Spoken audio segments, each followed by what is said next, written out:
Tonight, just 48 hours before the final presidential debate before the Iowa caucuses take place and 6 days before those votes are cast, Republican presidential frontrunner Donald Trump now says he will skip the Fox News Google debate. Welcome to the Kelly File, everyone. I'm Megyn Kelly. The news breaking just a short time ago during a press conference in Iowa, where our own Carl Cameron was standing by, and he spoke directly to Team Trump afterwards. We'll go to Carl in a moment. But first, this controversy dates back to August 6th, and the very first Republican debate, co-moderated by yours truly. Mr. Trump took issue with this question that I posed to him. Mr. Trump, one of the things people love about you is you speak your mind and you don't use a politician's filter. However, that is not without its downsides, in particular when it comes to women. You've called women you don't like fat pigs, dogs, slobs, and disgusting animals. Your Twitter account... Only Rosie O'Donnell.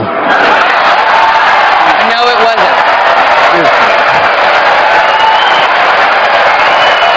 Your Twitter account...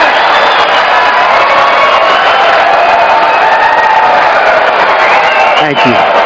For the record, it was well beyond Rosie O'Donnell. Yes, I'm sure it was. Your Twitter account has several disparaging comments about women's looks. You once told a contestant on Celebrity Apprentice it would be a pretty picture to see her on her knees. Does that sound to you like the temperament of a man we should elect as president?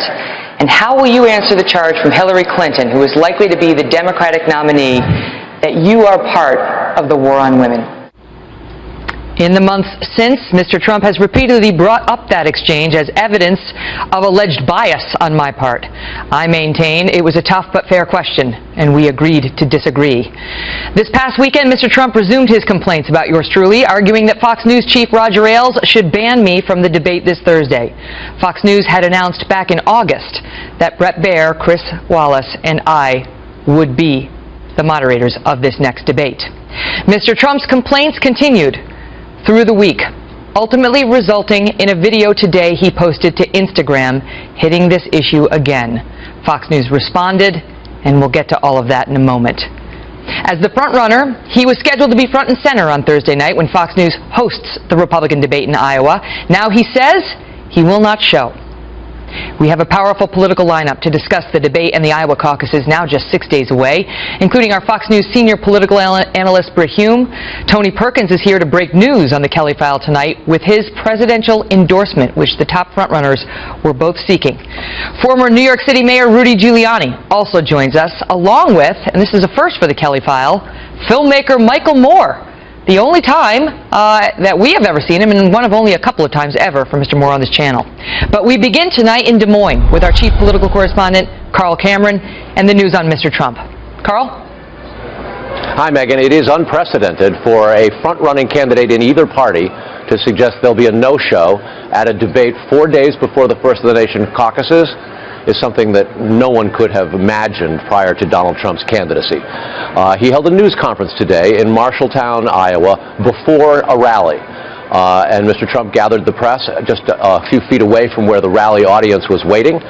And he initially suggested that he might not appear in the debate.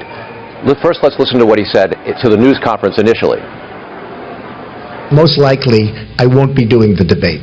See, the point is that with me, they're dealing with somebody that's a little bit different. They can't toy with me like they toy with everybody else. So let them have their debate, and let's see how they do with the ratings. So it sounded like he was pretty clear that he wasn't going to go, but it wasn't a sealed deal. And within just a matter of moments, Mr. Trump's senior staff, his campaign manager, Corey Lewandowski, and his communications director, Hope Hicks, both told me that the boss, in their words, had made the decision and it was final. He will not be participating in the Fox debate 2 nights from now. And they then spread it out throughout the rest of the press. I suppose it's possible he could change his mind, leaving it to the staffers to say that it was a definitive no and he wouldn't be showing up, because what Mr. Trump said was that he was still probably not going to come. But he's issuing statements. He'll be on Twitter and Facebook soon, probably further pushing himself away from Thursday night's festivities, Megyn. Carl, what does this mean for the other candidates? Well, it means that there's the potential for an empty podium and an opportunity for them to debate without facing Trump's insults. And for Ted Cruz and Marco Rubio in particular, that presents a big opportunity.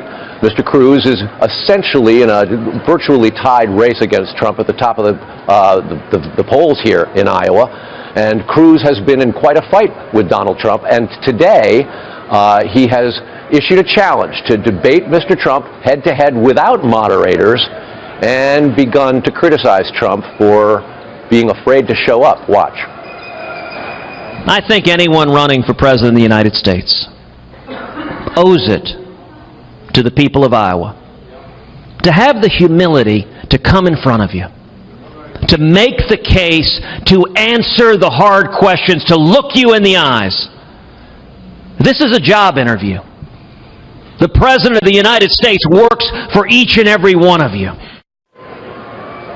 There will certainly be a lot more commentary from the rest of the field that's not Donald Trump on Thursday night. And as Ted Cruz has just shown, there will probably be lots of allegations that Trump just didn't have the guts to show up. Megan? And just to remove the doubt, at least for now, Mr. Trump came out with his campaign statement just moments ago and says that he will not be attending.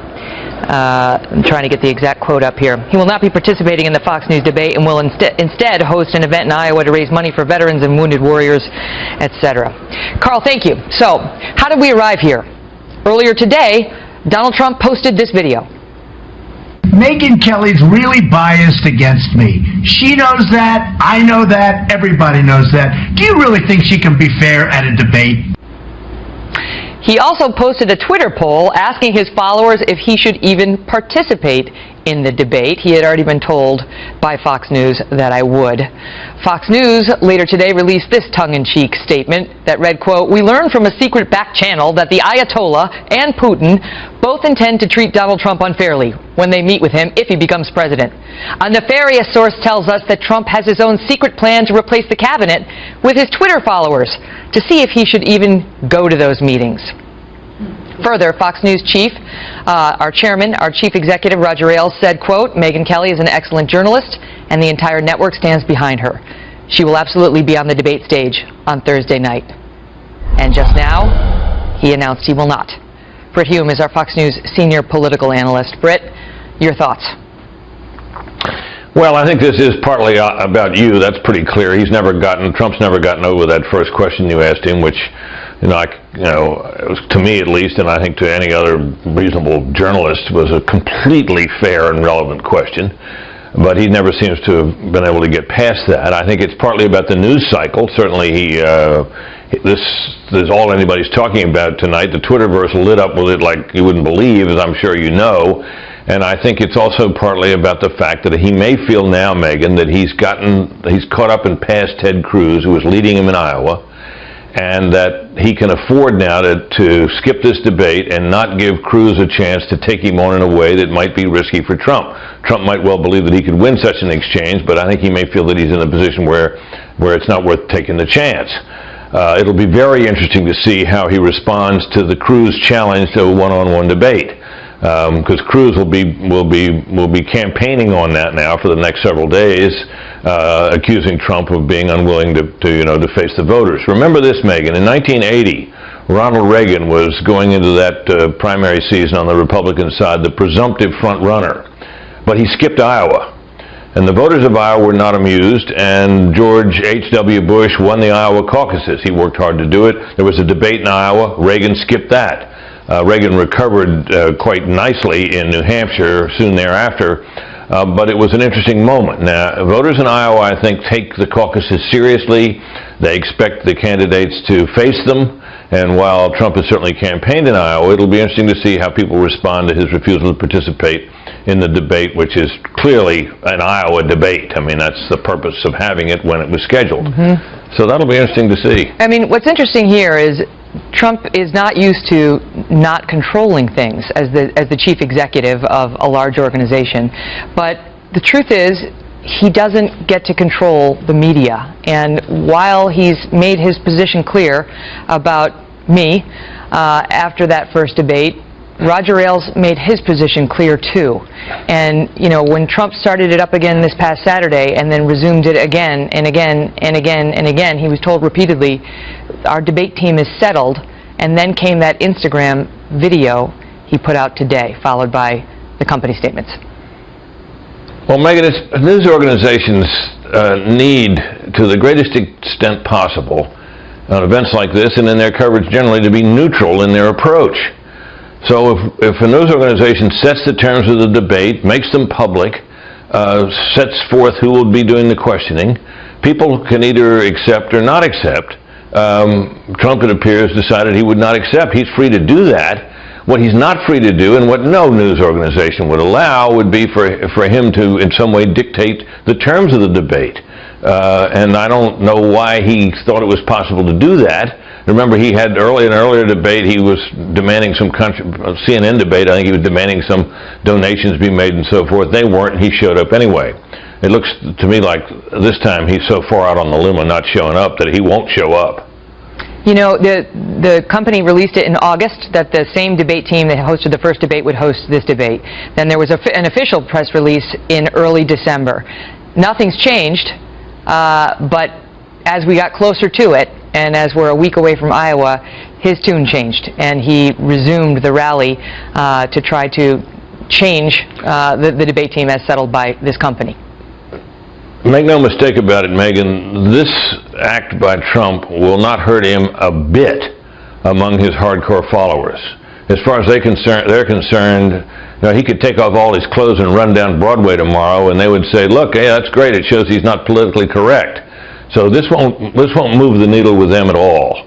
My only question would be whether this is a smart move with regard to the voters in Iowa who may, serious people that they are, be looking at this and expecting to see him in the debate, and perhaps those who were undecided, and there's some number of those, were hoping to get a better sense of him and of the other candidates.